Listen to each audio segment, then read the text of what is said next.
Welcome to everyone. The Realistic Path is back with this video. In this video, I'm gonna discuss Contract Act. जैसे CPC और CRPC को हमने last video lecture में revise किया था, ऐसे हम आज कॉन्ट्रैक्ट एक्ट को रिवाइज़ करेंगे इस लेक्चर में। हम हिस्ट्री बैकग्राउंड कॉन्ट्रैक्ट एक्ट का डिस्कस करेंगे और कॉन्ट्रैक्ट के प्रोविज़न क्या कहते हैं, रेमिडीज़ किस प्रोविज़न में गिवन है, वो सब हम डिस्कस करेंगे इस लेक्चर में।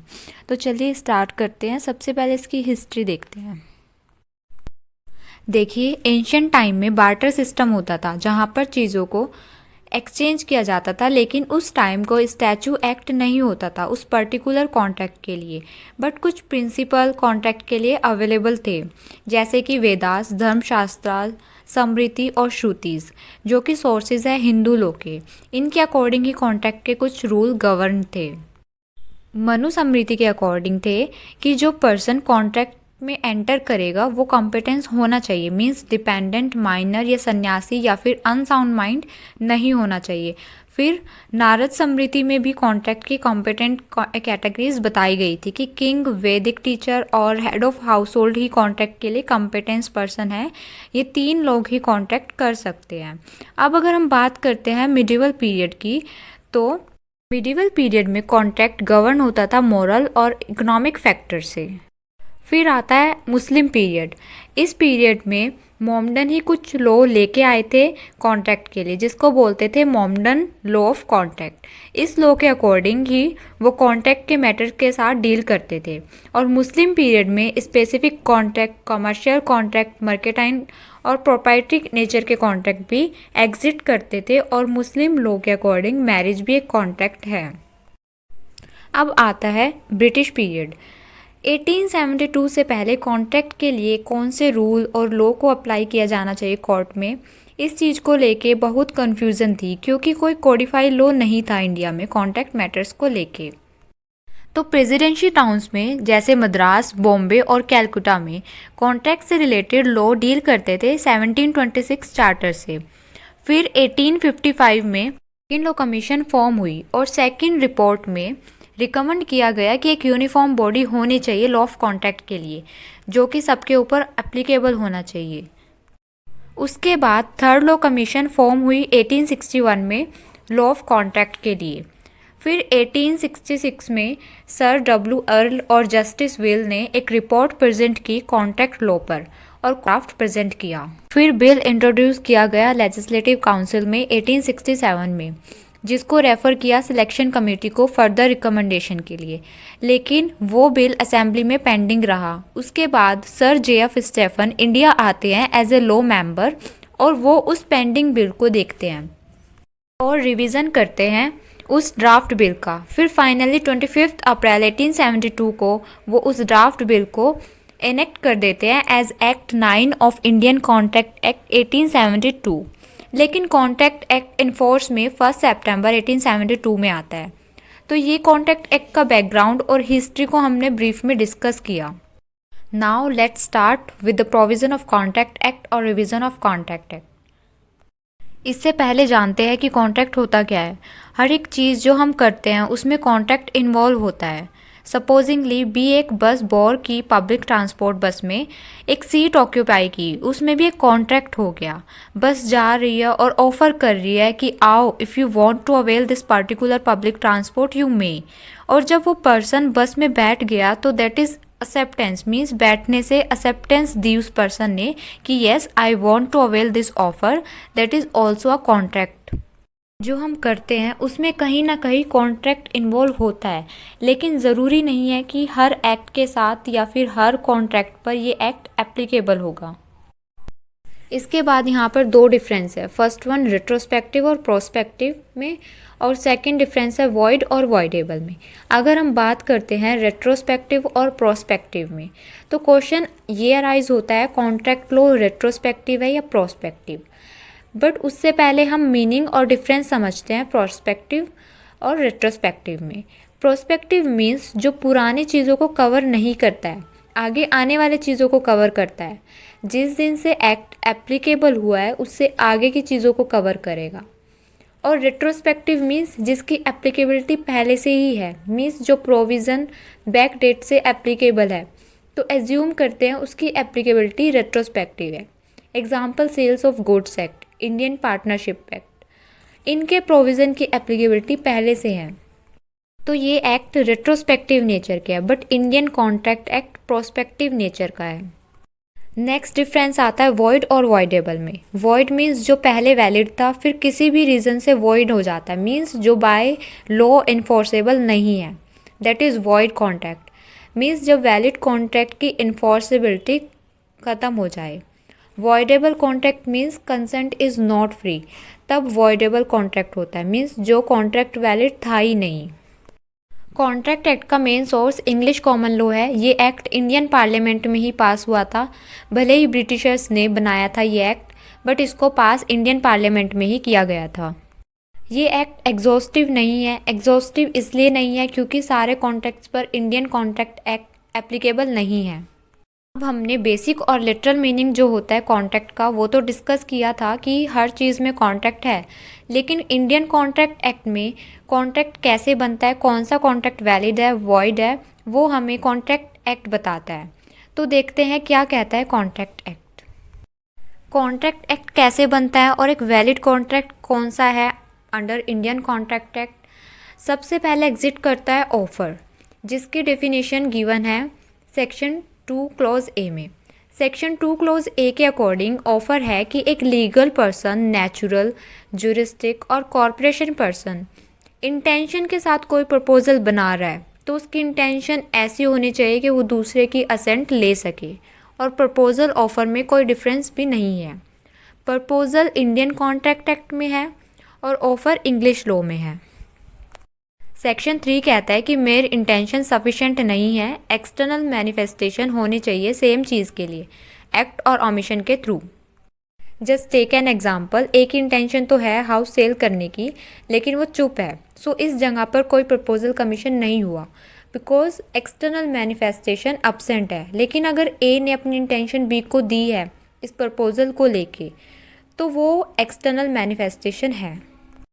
नेक्स्ट सेक्शन 4 ये कहता है कि जब प्रपोजल बनाया जाता है जिस पर्सन के लिए, उस पर्सन के नॉलेज में आता है, तब से एज्यूम किया जाता है कि ऑफ़र या प्रपोजल की कम्युनिकेशन कंप्लीट हो गई है। ऑफ़र के कुछ रूल्स है जो आपको स्क्रीन पर दिख रहे होंगे, ऐसे ऑफ़र होने चाहिए, इनको हम डिटेल में डिस्कस नहीं करेंगे। इसके बाद ऑफ़र के कुछ टाइप्स आते हैं। First one is general offer, second one is specific offer and third one is cross offer. General offer होता है कि मेरे नॉलेज सफिशिएंट है ऑफ़र की। स्पेसिफिक ऑफ़र में स्पेसिफिक कम्युनिकेशन होनी ज़रूरी है। क्रॉस ऑफ़र होता है जब दोनों पार्टीज़ को नहीं पता होता है एक दूसरे के ऑफ़र के बारे में, लेकिन एक कॉन्ट्रैक्ट क्रिएट हो जाता है जब दोनों पार्टीज़ के नॉलेज में वो कम्युनिकेशन आती है। इसके बाद आता है एक्सेप्टेंस, ये भी कॉन्ट्रैक्ट में इम्पोर्टेंट रोल प्ले करता है। वैलिड एक्सेप्टेंस की कुछ एसेंशियल कंडीशन है, जैसे कि सेक्शन 3, सेक्शन 4 और सेक्शन 7 बात करता है। 4 एसेंशियल कंडीशन है। फर्स्ट वन की एक्सेप्टेंस कम्युनिकेट होनी चाहिए ऑफरर को, ये बात सेक्शन 3 और सेक्शन 4 बोलते हैं। नेक्स्ट की एब्सोल्यूट और अनक्वालिफाइड होनी चाहिए, और यूजुअल और रीजनेबल होनी चाहिए, ये सेक्शन 7 बोलता है। नेक्स्ट वन की एक्सेप्टेंस तक ऑफ़र रहना चाहिए। तो जब कोई ऑफ़र एक्सेप्ट हो जाता है देन वो प्रॉमिस बन जाता है, सेक्शन 2 भी ये बात बोलता है। इसके बाद आता है revocation of offer and acceptance, जो कि सेक्शन 4 एंड 5 बात करते हैं। इनके अकॉर्डिंग है कि एक्सेप्टर और प्रपोजर के पास पावर है कि वो रिवोक कर सकते हैं कम्युनिकेशन को, तब तक कॉन्ट्रैक्ट एग्जिस्टेंस में या कंप्लीट नहीं होता। रेवोकेशन एक ऐसा ऑप्शन है जो दोनों पार्टीज़ को दिया है ताकि वो कॉन्ट्रैक्ट को एग्जिट होने से रोक सके। फिर सेक्शन 6 मोड्स ऑफ रेवोकेशन की बात करता है। सबसे पहले सेक्शन 5 के अंडर नोटिस ऑफ रेवोकेशन देना होगा अदर पार्टी को, लेकिन कोई कम्युनिकेशन टेलीफोन के थ्रू हो रही है तो उसमें रेवोकेशन को लेके कोई क्वेश्चन अराइज नहीं होगा। फिर section 6 close 2 lapse of time, ये बात करता है कि ऑफ़र ने अगर कुछ टाइम फिक्स किया हुआ है कि इस टाइम पीरियड में एक्सेप्टेंस दे सकता है और एक्सेप्टर उस टाइम पीरियड पर दे देता है, लेकिन वो लेटर उस टाइम से डिले किसी भी रीज़न से हो जाता है, तो एक्सेप्टर डिले के लिए लाइबल नहीं होगा बिकॉज उसने विद इन टाइम पीरियड खुद से एक्सेप्टेंस दे दी थी। लेकिन अगर ऑफरर ने कोई टाइम प्रिस्क्राइब नहीं किया तो एक्सेप्टेंस भी एक रीज़नेबल टाइम में करनी पड़ेगी। और अगर कोई भी ऐसा थिंग्स या आर्टिकल जिसके रेट इंक्रीज़ या डिक्रीज़ या फ्लक्चुएट होते हैं तो इन टाइप्स के ऑफ़र के लिए short period of time reasonable माना जाता है। लेकिन अगर लैंड का ऑफ़र है तो उसमें शॉर्ट पीरियड ऑफ टाइम नहीं दिया जाएगा। फिर सेक्शन 6 क्लॉज 3 आता है। ये बात करता है कि अगर ऑफ़र के साथ कोई कंडीशन है लेकिन एक्सेप्टर ने ऑफ़र एक्सेप्ट करते हुए कंडीशन फुलफ़िल नहीं की तो वो एक्सेप्टेंस मानी नहीं जाएगी, लैप्स हो जाएगी। Next come section 6 clause 4। ये बात करता है कि अगर ऑफरर की डेथ या इंसैनिटी की वजह से ऑफ़र लैप्स हो जाता है लेकिन ये फैक्ट एक्सेप्टर की नॉलेज में आना चाहिए। अगर उसकी नॉलेज में नहीं आता है और वो ऑफ़र एक्सेप्ट कर लेता है तो वो एक्सेप्टेंस वैलिड होगी, जो कि कॉन्ट्रैक्चुअल ऑब्लिगेशन अराइज कर सकती है। सो ये मोड्स ऑफ रेवोकेशन है इंडियन लॉ में। इंग्लिश लॉ में रेवोकेशन ऑफ एक्सेप्टेंस के लिए प्रोविज़न नहीं है, बट इंडियन लॉ में ये प्रोविज़न दिए हुए हैं। अब ऑफ़र हो गया, एक्सेप्टेंस हो गई, इसके बाद आता है कंसिडरेशन। सेक्शन 2 क्लॉज डी में कंसिडरेशन की डेफिनेशन गिवन है। कंसिडरेशन एक ऐसी चीज़ है जिसकी लॉ की आइज़ में वैल्यू है, इसलिए कंसिडरेशन मस्ट है वैलिड कॉन्ट्रैक्ट के लिए। बिना किसी कंसिडरेशन के एग्रीमेंट नहीं हो सकता है। बिना किसी कंसिडरेशन के एज्यूम किया जाता है कि पार्टीज़ की लीगल इंटेंशन नहीं है, और लीगल इंटेंशन नहीं है तो लीगल रिलेशन भी नहीं बनेगा, इसलिए एक कॉन्ट्रैक्ट को अराइज नहीं किया जा सकता। सो कॉन्ट्रैक्ट के अंदर कंसिडरेशन एक इम्पोर्टेंट एसेंशियल है। कॉन्ट्रैक्ट एक्ट के अंडर कंसिडरेशन की इम्पोर्टेंस 2 प्रोविज़न डिफाइन करते हैं, सेक्शन 10 एंड सेक्शन 25। सेक्शन 25 जो कहता है कि विदाउट कंसिडरेशन एग्रीमेंट वॉइड है, और एक सेक्शन 10 जो कहता है कि वैलिड कॉन्ट्रैक्ट के लिए भी कंसिडरेशन होनी चाहिए। यहाँ पर एक डॉक्ट्रिन भी एग्जिस्ट करती है, that is doctrine of privity contract. It means सिर्फ वही लोग कॉन्ट्रैक्ट इन्फोर्स करवा सकते हैं या कर सकते हैं जो पार्टीज़ थी कॉन्ट्रैक्ट बनने के टाइम पर। कोई स्ट्रेंजर कॉन्ट्रैक्ट को इन्फोर्स नहीं करा सकते हैं। ये डॉक्ट्रिन फाउंड की गई थी ट्विडल वर्सेस अतिक्सोन केस से। यहाँ पर सेक्शन 25 के कुछ एक्सेप्शन है। एक्सेप्शन जैसे कि natural love and affection, past voluntary service and time barred डेब्ट, ये वैलिड होगा विदाउट कंसिडरेशन भी। जब ऑफ़र एक्सेप्ट हो जाता है तो उनके बीच एक प्रॉमिस बन जाता है कंसिडरेशन के साथ, जिसको बोलते हैं एग्रीमेंट। अब वो एग्रीमेंट एनफोर्स होना चाहिए बाय लॉ, तो वो बन जाता है एक वैलिड कॉन्ट्रैक्ट। और कॉन्ट्रैक्ट रिटन भी हो सकता है, ऑरल भी हो सकता है। सेक्शन 10 एसेंशियल कंडीशन बताता है वैलिड कॉन्ट्रैक्ट की। एक वैलिड कॉन्ट्रैक्ट के लिए फ्री कंसेंट होनी चाहिए पार्टीज़ की, लॉफुल कंसिडरेशन और लॉफुल ऑब्जेक्ट के साथ, और वो कॉन्ट्रैक्ट एक्सप्रेसली वॉइड नहीं होना चाहिए। मीन्स ऐसी किसी चीज़ को लेके कॉन्ट्रैक्ट करना जो इलीगल हो तो वो एक्सप्रेसली वॉइड नहीं होना चाहिए। सेक्शन 11 आता है जो बात करता है कि कॉन्ट्रैक्ट के लिए कौन पर्सन इनकैपेबल है। अनसाउंड माइंड, माइनर पर्सन या ऐसा कोई पर्सन जो डिस्क्वालीफाई है कॉन्ट्रैक्ट से बाय लॉ, ये पर्सन कैपेबल नहीं है कॉन्ट्रैक्ट करने के लिए। लेकिन यहाँ पर एक कंट्रोवर्सी अराइज होती है कि अगर माइनर के साथ कॉन्ट्रैक्ट बना है वो वॉइड होगा या वॉइडेबल। ये कंट्रोवर्सी ना तो सेक्शन 10 सॉल्व करता है ना सेक्शन 11 सॉल्व करता है, इसलिए ये रिजॉल्व हुई थी मोहिरी बीबी केस में। इसी केस में क्वेश्चन अराइज हुआ था कि माइनर के साथ एग्रीमेंट वॉइड होगा या वॉइडेबल, तो कोर्ट ने इसमें हेल्ड किया था कि माइनर के साथ एग्रीमेंट वॉइड होगा। और एक यहाँ पर इम्पोर्टेंट पॉइंट है कि अगर एक माइनर ने कॉन्ट्रैक्ट बनाया है लेकिन जब वो मेजर हो जाता है तो वो कॉन्ट्रैक्ट को रेटिफाई नहीं कर सकता है, वो उस कॉन्ट्रैक्ट को रेटिफाई नहीं कर सकता है बिकॉज फ्रेश कंसिडरेशन की नीड होती है। तो अब तक हमने देखा कि एक वैलिड कॉन्ट्रैक्ट कैसे बनेगा। ऑफर करेगी एक पार्टी अदर पार्टी को, एक्सेप्टेंस देनी होगी, प्रॉमिस बनेगा कंसिडरेशन के साथ, ये एक एग्रीमेंट बन जाएगा और उस एग्रीमेंट को कॉन्ट्रैक्ट बनाने के लिए लॉ की एनफोर्सेबिलिटी ज़रूरी है। तो सेक्शन 10 और सेक्शन 11 बताते हैं वैलिड कॉन्ट्रैक्ट कब होगा, उसकी कैपेसिटी और एसेंशियल कंडीशन बताते हैं। और सेक्शन 23, 24, 25, 26, 27, 28, 29 एंड 30 एंड 56 ये बात करते हैं कि एग्रीमेंट वॉइड कब माना जाएगा या एक एग्रीमेंट को वॉइड कब कंसीडर करेंगे। वॉइड एग्रीमेंट की डेफिनेशन गिवन है सेक्शन 2 क्लॉज जी में। एक एग्रीमेंट वॉइड तब हो सकता है अगर वो डोमेस्टिक एग्रीमेंट है, माइनर एग्रीमेंट है या इलीगल एग्रीमेंट है, तो वो एग्रीमेंट वॉइड हो जाएगा।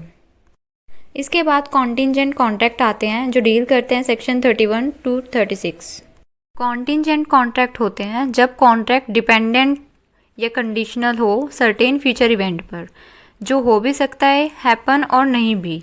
कॉन्टिंजेंट कॉन्ट्रैक्ट कंडीशनल कॉन्ट्रैक्ट है जो अनसर्टेन नेचर की कंडीशन बनाता है। Just take an example, insurance के सभी कॉन्ट्रैक्ट कॉन्टिंजेंट कॉन्ट्रैक्ट है। Loss is caused then payment money after a certain event, but life insurance not a contingent contract because the event of death is not an uncertain event. Now section 32 कहता है the contract would also not be enforceable where the event doesn't happen in the way contemplated by the contract. Once the event has happened, the contingent contract ripples into an absolute one. Means जो contract हुआ है वो enforceable नहीं होगा जब तक कि वो इवेंट हैपन ना हो जाए। एक बार वो इवेंट हैपन हो गया तो कॉन्टिंजेंट कॉन्ट्रैक्ट जो है वो परफॉर्म किया जाएगा। नेक्स्ट परफॉर्मेंस ऑफ कॉन्ट्रैक्ट को हम डिस्कस करते हैं। One of the method of discharge of contract is performance. Section 37 कहता है कि प्रॉमिसर को कॉन्ट्रैक्ट को लेके अपना ऑफर ऑब्लिगेशन परफॉर्म करना चाहिए, that is called tender of performance. Tender of performance को अगर अदर पार्टी रिजेक्ट कर देती है तो प्रॉमिसी शू करने के लिए एंटाइटल है ब्रीच ऑफ कॉन्ट्रैक्ट के लिए, जो कि प्रॉमिसर एक्सक्यूज़ कर रहा है फर्दर परफॉर्मेंस को। इसके दो एक्सेप्शन हैं जब पार्टीज़ को नीड नहीं है अपने प्रॉमिसेस को परफॉर्म करने की। 2 सिचुएशंस में ये नहीं कर सकते हैं। एक सेक्शन 63 बात करता है और दूसरा एक्सेप्शन है सेक्शन 56। सेक्शन 63 कहता है कि जब प्रॉमिसी डिस्पेंस कर सकता है परफॉर्मेंस ऑफ प्रॉमिस को जब प्रॉमिसर को परफॉर्म करने की नीड नहीं है। कभी कभी इस एक्ट के प्रोविज़न के अकॉर्डिंग या किसी अदर लॉ के अकॉर्डिंग प्रॉमिसर एक्सक्यूज़ हो सकता है अगर उसने कॉन्ट्रैक्ट परफॉर्म नहीं किया है तो। और सेकंड एक्सेप्शन कहता है सेक्शन 56। सेक्शन 56 कहता है अगर कॉन्ट्रैक्ट बनने के बाद परफॉर्मेंस इम्पॉसिबल है या अनलॉफुल हो जाता है तो कॉन्ट्रैक्ट वॉइड हो जाएगा और उसको परफॉर्म करने की नीड नहीं होगी। तो परफॉर्मेंस ऑफ कॉन्ट्रैक्ट डील करता है सेक्शन 37 टू 67 तक। अब अगर हम बात करते हैं रेमिडीज़ की, इंडियन कॉन्ट्रैक्ट एक्ट में किस प्रोविज़न के अंडर रेमिडीज़ गिवन है या कौन सा प्रोविज़न रेमिडीज़ की बात करता है, तो सेक्शन 65, 73 और 75 रेमिडी की बात करते हैं। अगर कोई पार्टी कॉन्ट्रैक्ट को ब्रीच करती है तो इन प्रोविज़न के अंडर रेमिडीज़ अवेलेबल है और इनके अलावा section 10 of specific relief act भी रेमिडी प्रोवाइड करती है। बट ये केस टू केस और कोर्ट पर डिपेंड करेगा कि वो contract section 10 of specific relief act की किसी कंडीशन को फुलफ़िल कर रहा है या नहीं, और कोर्ट की भी डिस्क्रिशनरी पावर होती है कि उस पर्सन को section 10 of specific relief act के अंडर रेमेडी प्रोवाइड होनी चाहिए या नहीं। सेक्शन 65 और 75 कॉन्ट्रैक्ट एक्ट के डील करते हैं रिसेशन ऑफ कॉन्ट्रैक्ट की रेमेडी को लेकर। सेक्शन 65 कहता है अगर कोई पार्टी कैंसिल कर देती है कॉन्ट्रैक्ट को तो पार्टी उस बेनिफिट को रिस्टोर करवा सकती है जो उस एग्रीमेंट में था। और सेक्शन 75 कहता है कि अगर कोई पार्टी कैंसिल कर देती है कॉन्ट्रैक्ट तो वो एंटाइटल है कंपनसेशन के लिए और जो भी डैमेज हुआ है उसे रिकवर करने के लिए। और सेक्शन 73 कहता है कि जिस पार्टी ने सफ़र किया है जो प्रॉमिसेस अदर पार्टी ने ब्रेक कर दिए थे तो एक पार्टी ने उन ब्रोकन प्रॉमिसेस को सफ़र किया है। इस सिचुएशन में वो क्लेम कर सकते हैं कंपनसेशन के लिए जो लॉस और डैमेज हुआ है। और नॉर्मली जो बिज़नेस में कॉन्ट्रैक्ट होते हैं उनमें अगर कोई पार्टी प्रॉमिस या कॉन्ट्रैक्ट ब्रीच करती है तो सेक्शन 73 अवेलेबल है रेमेडी के लिए। It was all about remedy. Now come to the second part of contract act. इसमें हम स्टार्ट करेंगे इंडेमिनिटी से। इंडेमिनिटी मीन्स जहाँ एक पार्टी दूसरी पार्टी को प्रॉमिस करेगी कि लॉस होगा तो मैं कंपनसेट करूँगा, दैट इज़ इंडेमिनिटी। इसमें सिर्फ 2 पार्टीज़ इन्वॉल्व होती है। इसकी एसेंशियल कंडीशन भी यही है कि सेक्शन 10 कॉन्ट्रैक्ट एक्ट में जो कंडीशन दी है वैलिड कॉन्ट्रैक्ट के लिए वो फुलफिल होनी चाहिए। एक पार्टी को लॉस होना ज़रूरी है और कंपनसेट करने के लिए प्रॉमिस होना चाहिए। सेक्शन 124 इंडेमिनिटी को डिफाइन करता है। सेक्शन 125 इंडेमिनिटी होल्डर के राइट्स बताता है। इंडेमिनिफाई या इंडेमिनिटी होल्डर मीन्स वो पर्सन जिसके साथ प्रॉमिस करता है इंडेमिनिफायर, मतलब जिस पर्सन को लॉस होता है वो इंडेमिनिटी होल्डर होता है। सो क्या राइट है एक इंडेमिनिटी होल्डर के पास? फर्स्ट कि वो डिमांड कर सकता है कॉम्पनसेशन के लिए, लीगल एक्सपेंस को रिकवर कर सकता है, और लास्ट वन कि वो कॉम्प्रोमाइज़ मनी के लिए भी डिमांड कर सकता है। ये बताता है सेक्शन 125। इसके बाद वी टॉक अबाउट कि इंडेमिनिटी कॉन्ट्रैक्ट कब वैलिड होगा। सेक्शन 142, 143, 144 बात करते हैं इनवैलिड इंडेमिनिटी कॉन्ट्रैक्ट की। नेक्स्ट आता है गारंटी। गारंटी को डिफाइन करता है सेक्शन 126।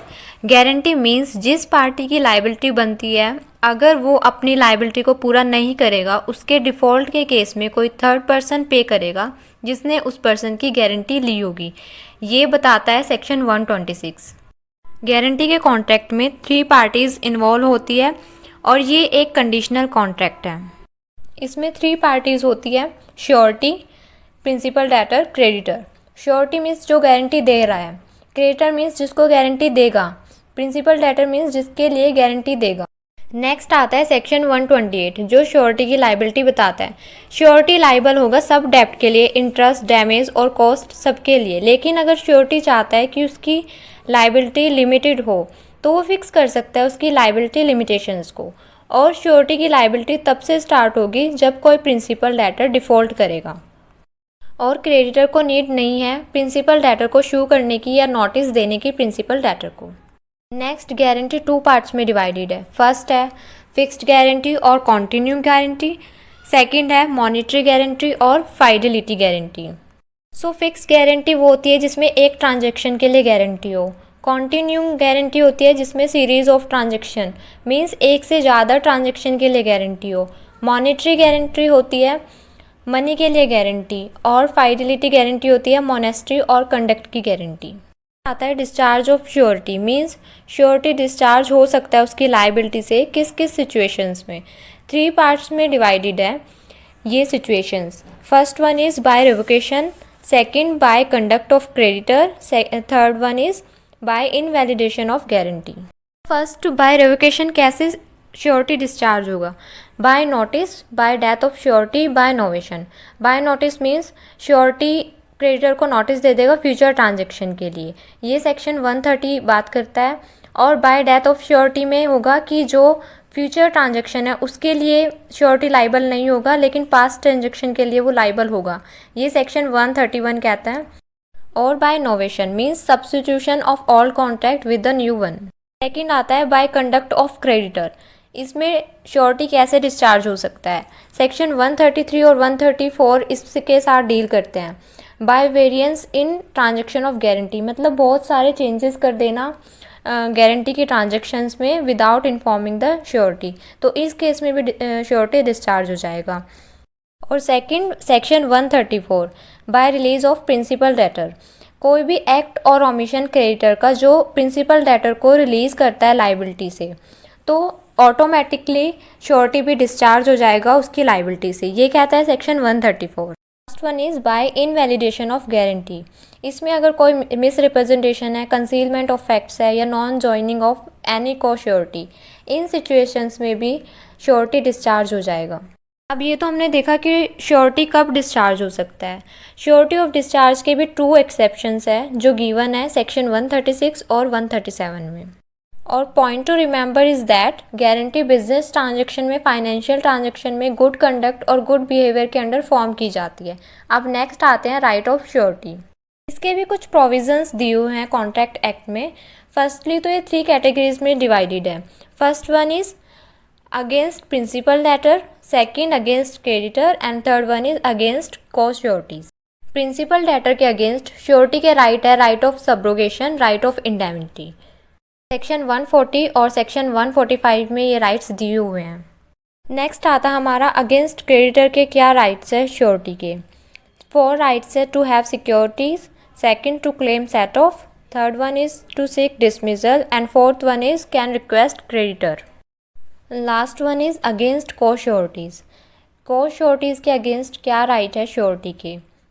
फर्स्ट है कि हर को श्योरिटी जॉइंटली और सेवरली लाइबल हो सकता है डेब्ट पे करने के लिए, सेक्शन 146 ये बात कहता है। सेकंड है अगर श्योरिटी डेब्ट पे कर देता है तो उसके पास राइट है कि वो रिकवर कर सकता है उस अमाउंट को अदर को श्योरिटीज से। और थर्ड वन इज ईच को surety is liable in the equal proportion, ये सेक्शन 147 बात करता है। Last one is release of one को श्योरिटीज, अगर क्रेडिटर ने किसी एक को श्योरिटीज को डिस्चार्ज कर दिया तो अदर्स की लाइबिलिटी डिस्चार्ज नहीं होगी। सेक्शन 138 में ये चीज़ गिवन है। अब आता है बेलमेंट कॉन्ट्रैक्ट। बेलमेंट कॉन्ट्रैक्ट क्या होता है, बेलर क्या होता है, बेली क्या होता है, चलिए देखते हैं बेलमेंट क्या होता है। एक पर्सन जिसके पास ओनरशिप है गुड्स की, अगर वो पर्सन उस गुड्स को डिलीवर करेगा पर्टिकुलर पर्पस के लिए किसी और पर्सन को, और जैसे कि पर्पस पूरा होगा पर्सन गुड्स को रिटर्न कर देगा, that is bailment contract. Baler means जो पर्सन गुड्स को डिलीवर करेगा पर्टिकुलर पर्पस के लिए किसी अदर पर्सन को, वो होता है बेलर। बेली होता है जिस पर्सन को गुड्स डिलीवर किए जाते हैं एक पर्पस के लिए और पर्पस पूरा हो जाएगा वो बेलर को रिटर्न कर देगा वो गुड्स, दैट इज़ बेली। अब यहाँ पर एक क्वेश्चन अराइज होता है कि ग्रेटिट्यूअस बेलमेंट और नॉन ग्रेटिट्यूअस बेलमेंट क्या होता है। तो ग्रेटिट्यूअस बेलमेंट होता है जिसमें कंसिडरेशन इन्वॉल्व नहीं होती है, हर एक्सपेंस बेलर बियर करेगा। और नॉन ग्रेटिट्यूअस बेलमेंट होता है जिसमें कंसिडरेशन इन्वॉल्व होगी या होती है और इसमें बेली ऑर्डिनरी एक्सपेंस बियर करेगा, एक्स्ट्रा ऑर्डिनरी एक्सपेंस बियर नहीं करेगा। अब बेलर और बेली के राइट्स एंड ड्यूटीज़ देखते हैं। सबसे पहले डिस्कस करते हैं बेलर की ड्यूटीज़। फर्स्ट जो गिवन है सेक्शन 150 में ये बात करता है कि अगर गुड्स में कोई फॉल्ट है तो वो डिस्क्लोज करे बेली को। सेक्शन 158 कहता है कि जो भी नेसेसरी एक्सपेंस है वो पे करेगा बेली को। इसमें नॉन ग्रेटिट्यूअस और ग्रेटिट्यूअस बेलमेंट के अकॉर्डिंग बेलर फॉलो करेगा। सेक्शन 159 कहता है कि बेलर ग्रेटिट्यूअस बेलमेंट को टर्मिनेट कर सकता है किसी भी टाइम जो एक स्पेसिफिक पर्पस और टाइम के लिए बनाई गई थी, और अगर उस टर्मिनेशन से बेनिफिट से ज़्यादा लॉस होता है तो वो बेलर से इंडेमनिफाई करेगा। नेक्स्ट आता है सेक्शन 164। अगर गुड्स में कुछ डिफेक्ट था बेलर के तो वो एंटाइटल नहीं है बेलमेंट बनाने के लिए और बेली कोई लॉस, डैमेज या कॉन्सिक्वेंस सफ़र नहीं करेगा। बेलर खुद ही लाइबल होगा उस लॉस और डैमेज के लिए। और लास्ट की वो गुड्स रिसीव करेगा बेली से, और अगर कोई लॉस होता है बेली को तो उसे कंपनसेट भी करेगा। इसके बाद हम बात करते हैं बेलर के राइट्स की। फर्स्ट सेक्शन 153 कहता है कि वो बेलमेंट कॉन्ट्रैक्ट कैंसिल कर सकता है अगर बेली बेलमेंट की किसी कंडीशन के साथ इनकंसिस्टेंस यूज़ कर रहा है। नेक्स्ट सेक्शन 154 कहता है कि बेलर लॉस रिकवर करवा सकता है बेली से अगर बेली की अनऑथोराइज्ड यूज़ की वजह से कोई लॉस हुआ है बेलमेंट कॉन्ट्रैक्ट में। नेक्स्ट कम सेक्शन 156, ये कहता है कि अगर बेली बेलर की कंसेंट के बिना बेलर के गुड्स को मिक्स कर देता है खुद के गुड्स के साथ तो वो बेलर का राइट है कि वो उस एक्सपेंस को रिकवर करे जो उसको सेपरेट करने में लगा है। नेक्स्ट सेक्शन 157 कहता है कि अगर बेली गुड्स मिक्स कर देता है बेलर के जिसको सेपरेट नहीं किया जा सकता है तो वो ऑर्डिनरी एक्सपेंस रिकवर कर सकता है बेली से या फिर उस गुड्स के लॉस को रिकवर कर सकता है बेली से।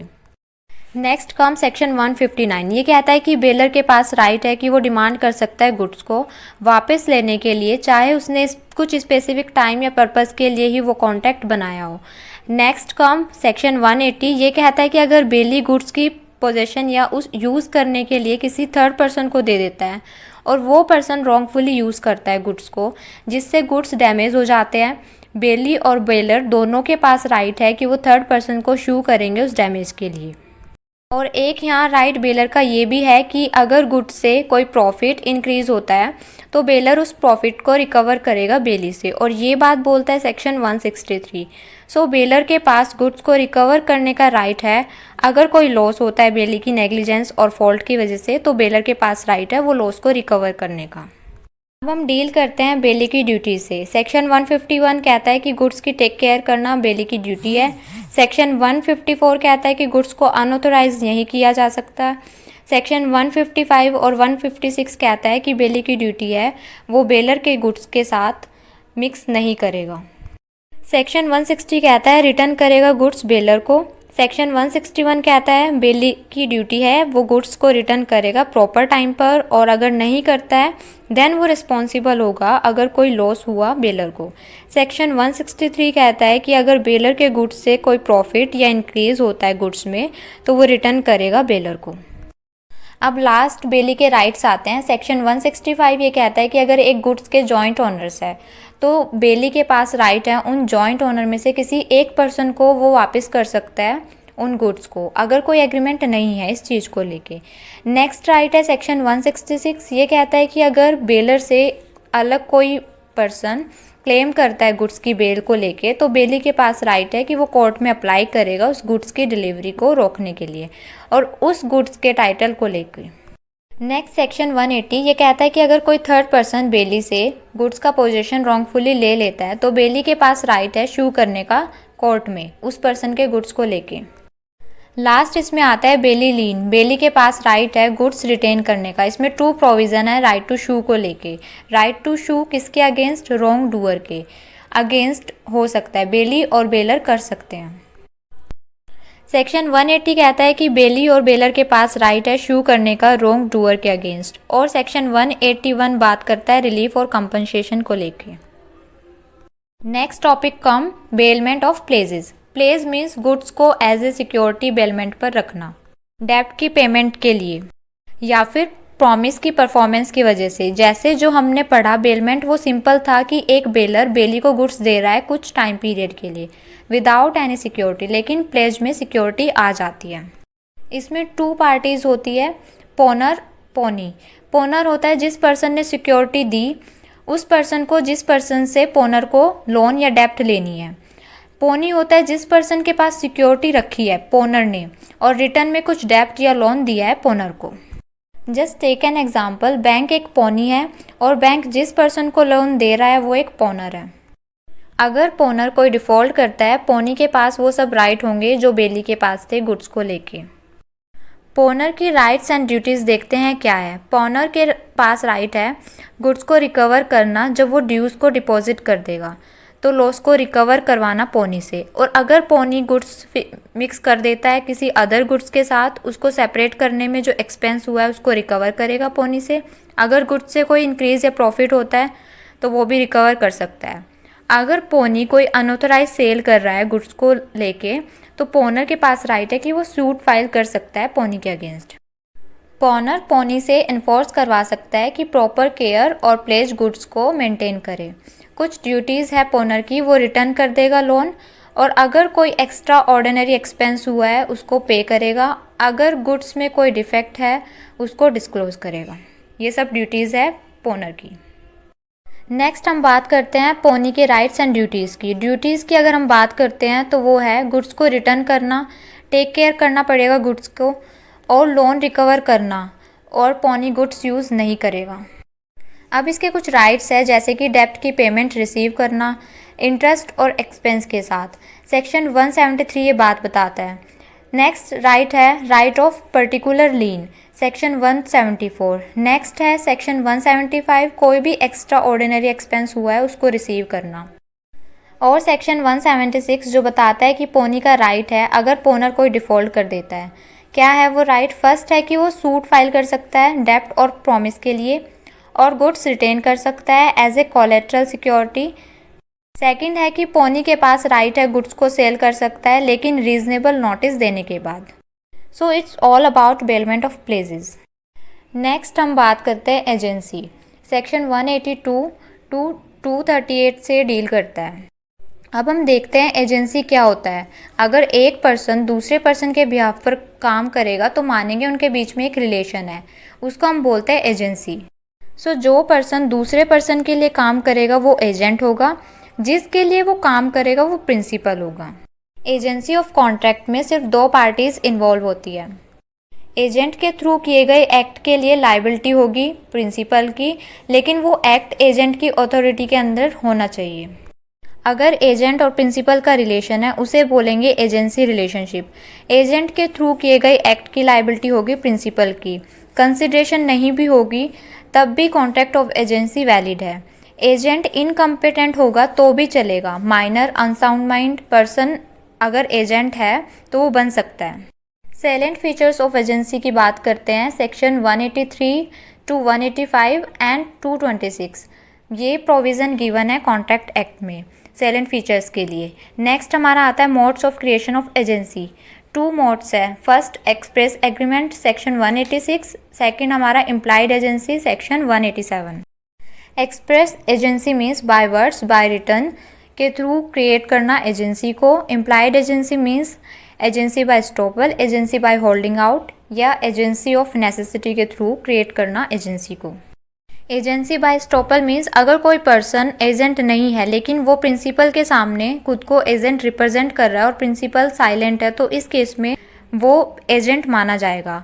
Next agency by holding out, अगर कोई पर्सन एजेंट नहीं है लेकिन वो खुद को एजेंट रिप्रेजेंट कर रहा है, प्रिंसिपल उस कंडक्ट को अफर्म कर रहा है, इस केस में भी वो एजेंट माना जाएगा। फिर last one is agency of necessity. अगर कोई सिचुएशन अर्जेंट है जिसमें कम्युनिकेट पॉसिबल नहीं है लेकिन प्रिंसिपल को लॉस से बचाना है, उस केस में अगर रीजनेबल टाइम पर कोई पर्सन एज एजेंट एक्ट करता है तो वो एजेंट माना जाएगा। और एक एजेंसी क्रिएट होती है बाय रेटिफिकेशन, जब एजेंसी स्टार्टिंग में नहीं होती, बाद में उसे रेटिफाई करते हैं, that is agency by ratification. So इसमें भी कुछ राइट्स एंड ड्यूटीज़ बताए हुए हैं एजेंट के। सो अगर हम ड्यूटीज़ की बात करते हैं एजेंट की, उसके लिए प्रोविज़न गिवन है सेक्शन 211 टू 216। ये प्रोविज़न डील करते हैं एजेंट की ड्यूटीज़ के साथ में।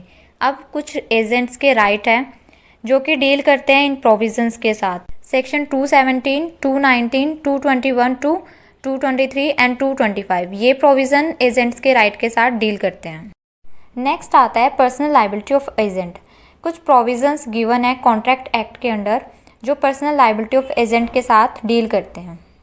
वो प्रोविज़न्स आपको स्क्रीन पर गिवन है। नेक्स्ट आता है सब एजेंट, सेक्शन 191। इसका मतलब होता है एजेंट के एजेंट को हम बोलते हैं सब एजेंट। जनरली सब एजेंट अपॉइंट नहीं होता है, ओनली 5 एक्सेप्शंस है जहाँ सब एजेंट अपॉइंट होते हैं। फर्स्ट वन इज़ कस्टम और usages of trade, second one is nature of work requires so, third one is principal does not object it, fourth one is emergency, fifth one is principal permit it.